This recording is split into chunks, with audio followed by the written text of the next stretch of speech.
In this video, Amanda and I are performing what we would call intentional training. This is where we're isolating one or two skills only so that we increase our repetition and can provide feedback with each other on what works with those skills and what doesn't. So in this video, we're not focused on fancy moves or complex patterns or performing to an audience or judges as if we're simulating a spotlight competition dance. Instead, we just have two primary focuses. And the first is our communication through our connection. So in a previous video, I talked about pipes, slides, and ocean, which was taught to us by Jakub and Emmeline. But this is difficult to see visually, which is why it's really important for us to train. And Amanda and I, for the most part, during this dance are dancing with a very light connection.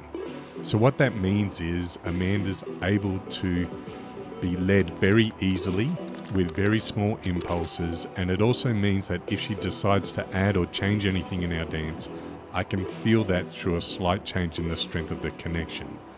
It also allows me to focus on Amanda's weight changes, so where she's settled into her anchor or while she was still in motion. So for new dancers, we can often observe a leader pulling their follower out of an anchor before they're truly settled, which is where a focus on connection and weight distribution is a great skill to train. The second thing we're training in this dance is musicality. So as a leader, we can often be overwhelmed by the challenge of variety, that we lose ourselves in the music. We become pattern driven, chasing the next pattern and the next and the next. And that can often become overwhelming as our mental capacity is reached and consumed by what we're doing next. When we overthink, it's impossible to allow room for our partner or the music. The dance itself then suffers as a result. By removing the busyness of patterns or competition, we have a new capacity to be in the moment and enjoying the music and our partner's movement. So this super simple dance then becomes a moment of shared partnership to the music. And that was our goal, and we can take away important learning moments from it. The results of training like this become more obvious as you return to your usual dancing. And so I've noticed my overall dance capability improve.